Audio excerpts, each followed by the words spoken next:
militer Myanmar. Pemirsa, 3 badan usaha milik negara atau BUMN dituding menjual senjata ke junta Myanmar. Praktik itu diduga dilakukan selama 1 dekade terakhir, bahkan masih berlanjut pasca kudeta di tahun 2021. Padahal penjualan senjata ke Myanmar sendiri tidak diperbolehkan sesuai dan sejalan dengan resolusi Majelis Umum PBB yang melarang suplai senjata ke Myanmar. Kita akan membahasnya dengan narasumber. Saat ini sudah bergabung bersama saya mantan Panglima TNI Jenderal Purnawirawan Gatot Nurmantio. Pak Gatot, selamat sore. Pak Gatot? Iya. Selamat sore Pak Gatot, bisa mendengar suara saya dari studio dengan jelas? Ya, jelas. Ya, baik. Pak Gatot, ini ada tudingan 3 BUMN dituding menjual senjata ke junta Myanmar. Bahkan dalam laporannya, para pelapor ini memasukkan informasi bahwa dugaan penjualan berlangsung selama 1 dekade terakhir. Apa tanggapan Anda, Pak? Dan mungkin Anda memiliki informasi soal geopolitik yang ada. Mungkinkah 3 BUMN kita main mata menjual senjata ke junta Myanmar, Pak Gatot? Baik, terima kasih. Oh ya, jadi tentu ada sebabnya mengapa ada isu semacam ini. Yang pertama, pada saat saya memimpin Panglima TNI, akibat dari selama pertandingan ARM, yaitu ASEAN Army Rifle Meet, dari tahun 2008 sampai dengan 2018, Indonesia selalu nomor 1. Hanya sekali saja dikalahkan oleh Thailand pada saat berada di Thailand, yaitu tahun 2015. Maka pada saat itu banyak orang berprasangka bahwa karena munisinya saja atau karena senjatanya. Maka tahun 2016 Indonesia pernah mengimpor, zamannya saya pernah mengimpor munisi bukan senjata, yaitu kaliber 5,56, 7,62 mm, dan 9 mm. Ini semua munisi yang akan digunakan untuk pertandingan. Ya. Yang pertandingannya yaitu di Filipina. Ini yang pertama. Yang kedua, saya masih ingat pada saat Indodefense tahun 2020, itu ada sarana untuk memperkenalkan kepada dunia internasional bahwa Indonesia memiliki pabrik bisa menyiapkan alat sistem pertahanan negara. Yaitu ada PT PAL, PT DI, PT Pindad, Dahana, dan lain sebagainya. Saya masih ingat pada saat tahun 2020, Myanmar pernah mengadakan MOU dengan Pindad untuk membeli persenjataan. MOU saya ini. Tetapi saya punya keyakinan bahwa setelah munculnya resolusi Majelis Umum PBB nomor 75/287 di mana larangan mensuplai senjata ke Myanmar, yaitu tanggal 1 Februari 2021. Sebelum itu perusahaan yang MOU dengan Pindad pernah atau melakukan pemutusan hubungan secara sepihak. Nah, dari MOU tahun 2020 ini, itulah yang memungkinkan banyak publik tidak tahu bahwa MOU itu sudah tidak dilaksanakan. Namun demikian, bahwa Pindad, PT PAL, PT Digantara Indonesia, Dahana, yang tergabung dalam satu perusahaan di lain ini contohnya seperti Pindad yang menjadi sorotan. Pindad ini sekarang ex-SW Wakasat dan Wakapolri itu menjadi komisaris di Pindad. Kemudian Pindad, PAL, PT Digantara yang diusulkan ini adalah perusahaan strategis yang menyiapkan alat sistem pertahanan negara, tentunya harus menginduk pada aturan-aturan negara dan politik luar negeri negara. Kemudian tidak mungkin ini terjadi tanpa diketahui oleh publik. Yang kedua, seharusnya isu ini dilengkapi dengan senjata-senjata apa saja yang diekspor ke Myanmar. Kemudian karena PAL berarti perkapalan, Digantara berarti pesawat, dan untuk senjata di Pindad. Ini yang harusnya digali betul-betul. Dan kalau perlu dibuat tim investigasi untuk ini, karena suatu hal yang tidak boleh terjadi ini apabila benar-benar terjadi ekspor senjata. Baik, baik. Pak Gatot, pertanyaan Anda juga menjadi pertanyaan publik, langsung sudah bergabung bersama Dalam diskusi kita ada pakar hukum tata negara sekaligus tim pelapor Ferry Amsari. Mas Ferry Amsari, selamat malam. Semoga tadi Anda mendengar penjelasan dari Pak Gatot gitu, menjelaskan soal geopolitik dan juga struktur organisasi dari Pindad, PAL dan juga Dirgantara Indonesia. Yang juga menjadi pertanyaan satu, dari mana para pelapor ini mendapatkan informasi terkait 3 BUMN ini menjual senjata ke junta Myanmar, dan bisa disampaikan jenis senjata apa yang dijual ke sana? Ya, terima kasih tadi ulasan Pak Gatot baik sekali ya. Kami ingin mulai dari basic background dari pelaporan ini. Kami sebenarnya dulu pernah mengajukan pengujian undang-undang yang kurang lebih berkeinginan untuk menjadikan junta yang melakukan pelanggaran HAM berat dapat diadili di Pengadilan HAM Indonesia.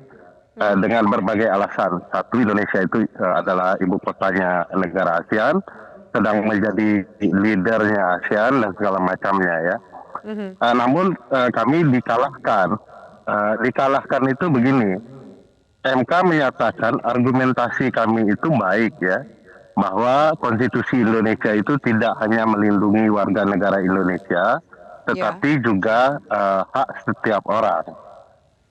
Dengan berbagai alasan pembenaran ketika itu, MK menyatakan bahkan menguji kepentingan dan keinginan kami dalam melindungi jutaan nyawa di Myanmar. Tapi menurut MK, hal itu belum bisa diterapkan karena ada berbagai alasan. Alasan itu antara lain karena kepentingan diplomatik dan kepentingan sosial ekonomi. Singgungan mengenai sosial ekonomi tidak pernah dibahas detail di dalam perkara. Pemerintah dan DPR tidak pernah menyinggung itu secara jelas, gitu ya. Sehingga begitu kami dinyatakan ini ada soal kepentingan ekonomi, kami bertanya-tanya kepentingan ekonomi, sehingga kemudian Mahkamah merasa tidak perlu ditegakkan nilai-nilai konstitusi kita. Kita cari tahu dan dibantu oleh berbagai teman-teman investigator luar negeri ya, yang peduli dengan orang-orang Myanmar yang menjadi korban. Kami mengetahui berbagai motif ekonomi. Salah satunya dari 2017 kita itu sudah mengirim persenjataan, terutama peluru begitu ya. Dan di tahun 2020 ya, sebelum junta terjadi, kita itu memproduksi 400 juta peluru dan sebagian besarnya dikirim ke Myanmar. Jadi kurang lebih senjata yang digunakan atau peluru yang digunakan itu peluru untuk kudeta ya. Karena dengan kudeta rentang waktu yang berlangsung tadi Anda tahun sebutkan itu. Karena kudeta berlangsung 2021. Nah, memang ada alasan dari Kemenlu dari jubir dari BUMN bahwa tidak ada lagi pengiriman senjata pasca kudeta.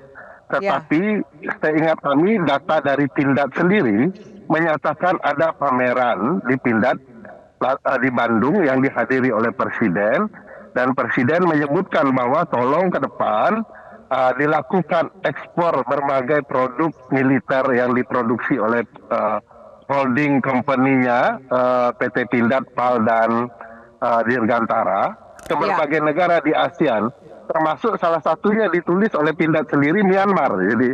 Jadi dugaan kami memang ini terus berlangsung dan bukan tidak mungkin ke depan juga akan dilakukan upaya jual beli alat persenjataan, alat perang ini, karena kepentingan itu sangat menguntungkan.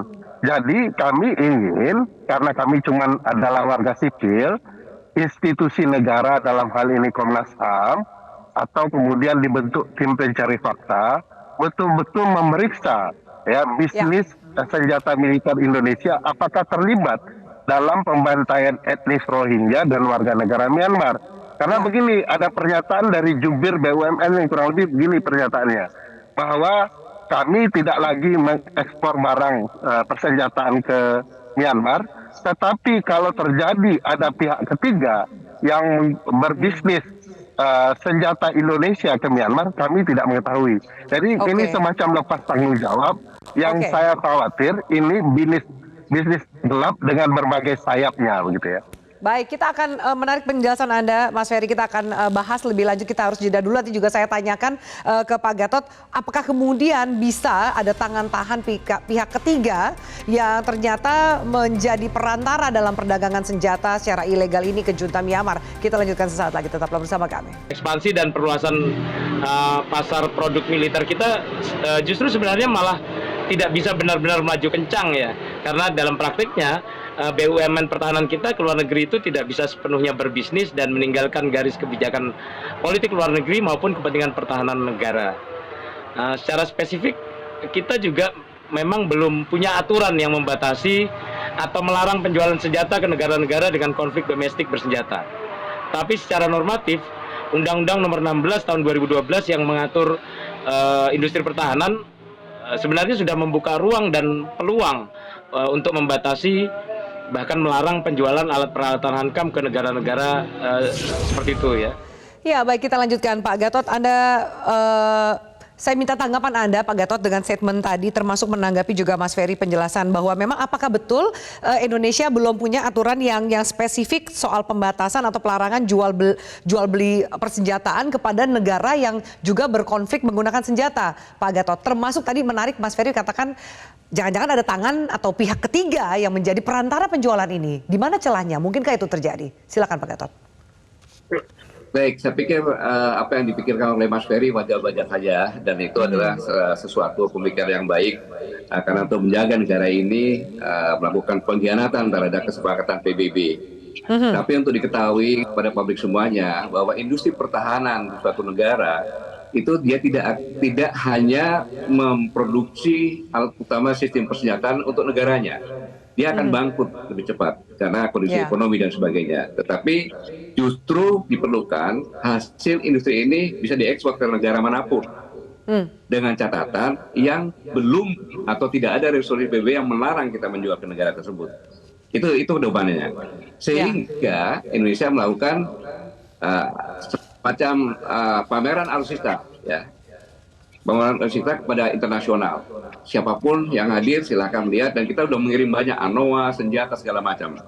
Nah, selama tidak ada resolusi PBB tetap berjalan. Tetapi begitu ada resolusi Majelis Umum PBB yang melarang sejak tanggal 1 Februari 2021, itu sama sekali tidak boleh kita meringan ke sana. Nah, kemudian kalau ada yang menjual, itu mungkin hasil-hasil yang lalu yang mereka beli. Tetapi sebenarnya kita tidak menjual kepada swasta tanpa ada rekomendasi dari negara yang akan membeli. Itu yang saya tahu. Jadi saya ulangi bahwa ekspor persenjataan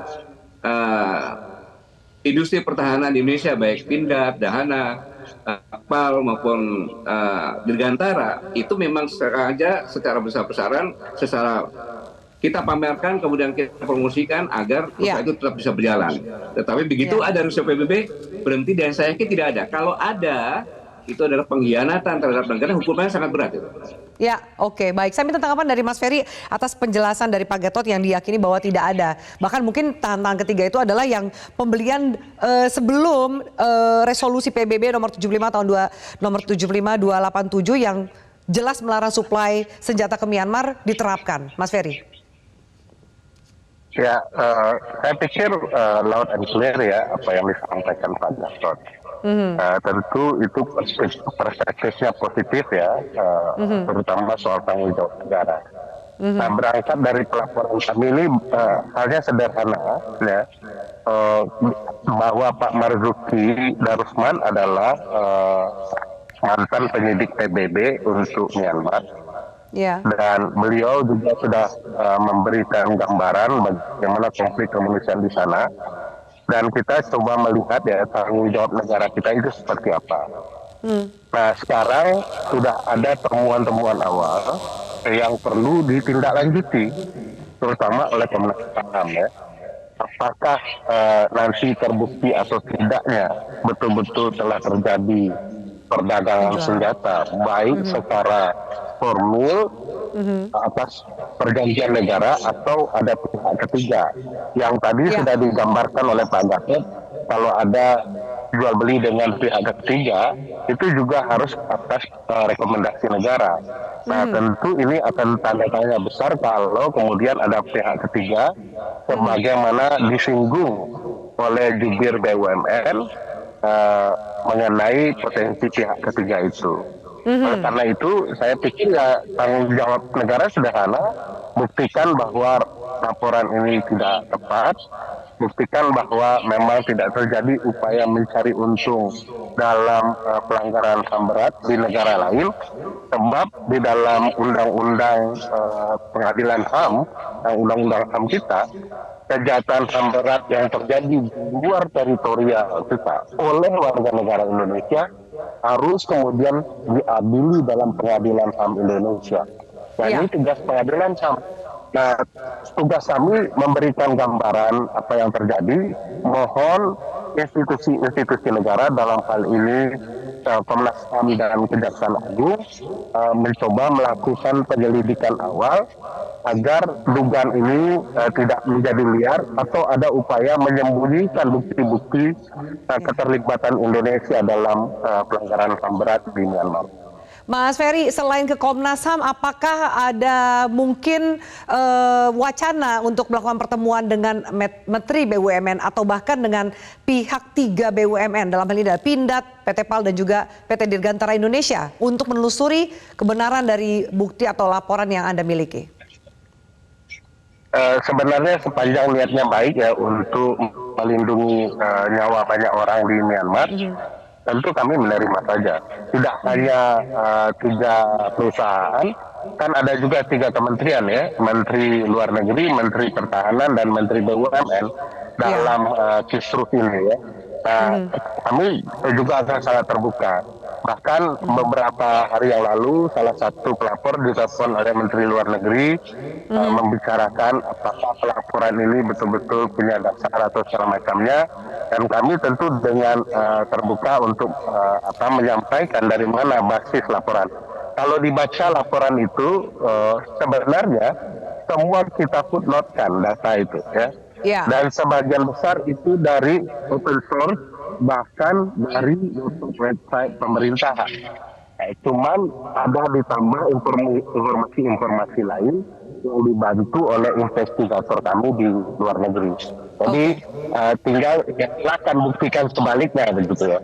Oke, baik. Pak Gatot, apakah kemudian langkah yang dilakukan Mas Ferry dan teman-teman ini sudah tepat mengadukan ke Komnas HAM, meskipun Komnas HAM juga tadi mengatakan masih akan mempelajari dan belum bertemu dengan pihak yang melaporkan ataupun yang dilaporkan. Apa ada mungkin Anda punya pandangan lain supaya proses penyelidikan yang berjalan tidak menjadi liar dan informasi yang didapatkan oleh masyarakat sebenar-benarnya? Baik, kita harus berpikiran positif. Yang dilakukan Mas Ferry itu adalah suatu hal yang langkah positif. Dan memang MOU yang dilakukan oleh Pindad pada saat Indodefense tahun 2020 itu dengan suatu perusahaan, di mana perusahaan itu adalah milik anaknya Menteri Luar Negeri Myanmar yang sekarang sedang diasingkan atau terlibat dalam junta militer tersebut. Yang kedua, Indonesia di negara ASEAN yang paling kritis terhadap kondisi di Myanmar. Nah, kemudian ada informasi seperti ini. Kemudian Reuters sudah membicarakan, Voice of America juga sudah menjelaskan, banyak orang menjelaskan. Ya sebaiknya apa yang disampaikan Mas Ferry ini ditindaklanjuti dengan membentuk tim investigasi ke perusahaan-perusahaan tersebut sambil juga mencari apa sih sebenarnya diekspor. Harusnya kalau diekspor jelas ada bentuk senjatanya, ini yang harus dipertanyakan. Kemudian setelah itu baru akan jadi jelas semuanya. Saya pikir pemerintah akan terbuka dalam ini, Pindad, Menteri Pertahanan, Menteri BUMN, apalagi Menteri Luar Negeri yang berkepentingan hal ini. Saya pikir kita secara terbuka, dan saya yakin ini tidak mungkin terjadi. Begitu besar beraninya hanya masalah ekonomi, kemudian melanggar aturan-aturan kebijakan negara, ini suatu hal yang sangat tabu sekali, apalagi senjata. Ini sangat berbahaya sekali begitu. Apa sikap yang perlu diambil oleh Presiden? Presiden juga seharusnya mengetahui kemana kemudian hasil produksi dari PT Pindad, PT PAL, dan PT Dirgantara Indonesia ini diekspor kemana saja, Pak Gatot?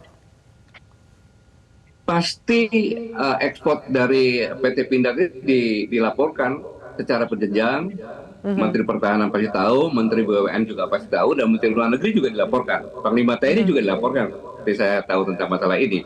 Kalau kebijakan presiden, saya kapasitasnya bukan presiden. Jadi presiden pasti akan mencari tahu seperti ini, tetapi itu ranahnya presiden, saya tidak bisa memberikan komentar gitu. Mas Ferry, sejauh ini kapan akan bertemu dengan pihak Komnas HAM untuk memfollow up laporan yang diberikan, Mas Ferry? Ya, sejauh ini Komnas HAM cukup komunikatif ya dengan kami. Dan mudah-mudahan dalam minggu besok kita akan melakukan pertemuan. Mudah-mudahan tidak ada hal-hal yang berubah, kurang lebih begitu. Dan sesungguhnya upaya pertemuan itu sudah berlangsung sebelum laporan kita berikan. Hanya masing-masing punya kesibukan, dan kebetulan kami dapat data baru dan tambahan untuk itu.